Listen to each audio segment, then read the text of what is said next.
All right, let's dive into the big ideas from Morgan Housel's incredible book, The Psychology of Money. We're going to get to the bottom of a really surprising, kind of counterintuitive truth about what it actually takes to build wealth. And here's a little hint. It has almost nothing to do with how smart you are. So let's just start with a question. What do you think is the single most important financial skill? Seriously, is it, being a spreadsheet wizard? Picking the next hot stock? Understanding complex market theory? We're always taught to think of money as this hard science, like physics or math. But the truth, it's something completely different. To really get what this means, let's look at two real-life stories. On one side, you have Ronald Read, a gas station attendant and a janitor. On the other, Richard Foscone, a top Merrill Lynch executive with a Harvard MBA. One guy lived a super humble life, the other a life of just crazy luxury. One of them died a multimillionaire who gave his money away, and the other went bankrupt. So how on earth is that even possible? Well, the incredible thing about Ronald Read's story is just how simple it was. I mean, there was no secret formula, no genius stock-picking strategy. He just saved whatever little he could from his modest paychecks. He put that money into stable, well-known stocks, and then he just waited. That's it. For decades, he just let compound interest work its quiet magic, and he turned these small savings into an $8 million fortune that just blew the minds of everyone who knew him. Now, Richard Foscone, he had every advantage you could possibly imagine: the education, the high-powered job, the massive income. But he used all of it, and then some, to borrow huge amounts of money. He funded this gigantic home that cost over $90,000 a month just to maintain. So when the 2008 financial crisis hit, well, all that brainpower and prestige couldn't save him. His behavior, his incredible risk-taking, completely wiped him out. And this is what gets us to the absolute core idea of the book. As Housel says, doing well with money has a little to do with how smart you are and a lot to do with how you behave. Financial success isn't really a hard science. It's a soft skill. It's more about psychology and behavior. Patience can beat genius. Discipline can beat greed, which really means your behavior is the most powerful financial tool you have, period. Okay, so that brings us to a really key idea in the book. This huge distinction between getting wealthy and staying wealthy. We tend to lump them together, assuming they require the exact same skills. But as it turns out, they couldn't be more different. In fact, a lot of the time, the skills are complete opposites. Getting wealthy, that often requires taking risks, being really optimistic, and putting yourself out there. But staying wealthy, that's a whole different ballgame. That requires humility. It requires a healthy dose of fear, a little bit of paranoia even, to know that what you've built can vanish just as quickly as it came. For a perfect example of this, just look at the legendary trader Jesse Livermore. This guy was an absolute master at getting wealthy. I mean, he took a gigantic risk, shorting the market right before the epic 1929 crash, and he made the equivalent of $3 billion in one day. He was, for all intents and purposes, on top of the world. But here's the thing, Livermore never learned how to stay wealthy. He was overflowing with confidence from his big win, and he just kept making bigger and bigger and bigger bets. The very same optimism and risk-taking that made him rich became the very thing that led to his ruin. He eventually lost it all.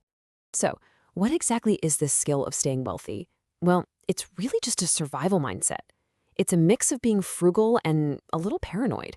It's having the humility to know that luck played a part in your success and that the world can change in an instant.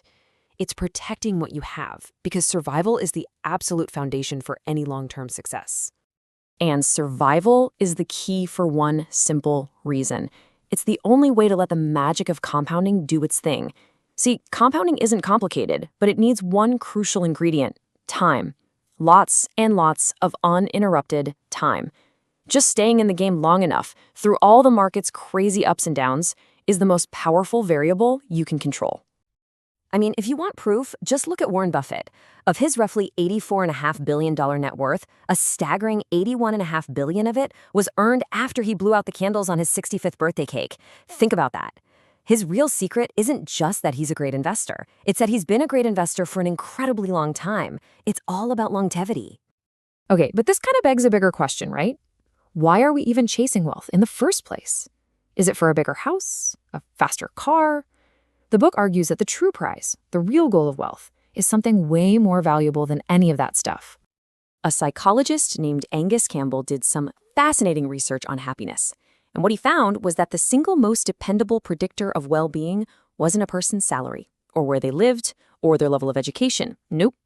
It was having a strong sense of control over your own life. Autonomy, the ability to choose. That's the real secret sauce to happiness. So what does money really buy you? It buys you options. It buys you freedom. A small amount of savings, that buys you the ability to take a sick day without freaking out about the lost income. A bit more, that buys you the ability to wait for a good job to come along after a layoff, instead of grabbing the first awful one you see. 6 months of savings, that buys you the freedom from being terrified of your boss, because you know you have a cushion. And more still, that buys you the ability to retire when you want to, not when you have to. This is the highest dividend money can ever pay. It's not the fancy cars or the luxury vacations. It's the ability to do what you want, when you want, with who you want, for as long as you want.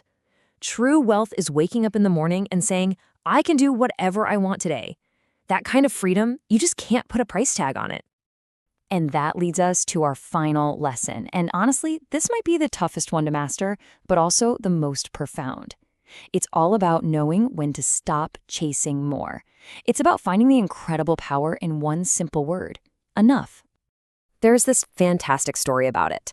The authors Kurt Vonnegut and Joseph Heller are at a party thrown by a billionaire.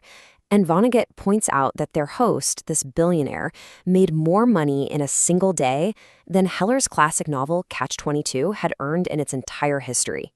And Heller's response was just perfect. He said, "Yes, but I have something he will never have: enough." You know, this endless pursuit of more is such a dangerous game. Just think about figures from the headlines. Guys like Rajat Gupta or Bernie Madoff. These were people who had unimaginable wealth, power, and freedom. But it wasn't enough. Their constant hunger for more led them to risk everything they had and everything they needed, all for something they didn't have and absolutely did not need. So how do we actually learn this art of enough? Well, first, we have to recognize that the hardest financial skill is getting the goalpost to stop moving. As soon as we hit a goal, our instinct is to set a new, bigger one. Second, we have to avoid the trap of social comparison. Looking at what others have is a battle that you can literally never win. There will always be someone with more. And finally, remember that enough doesn't mean you're settling for too little.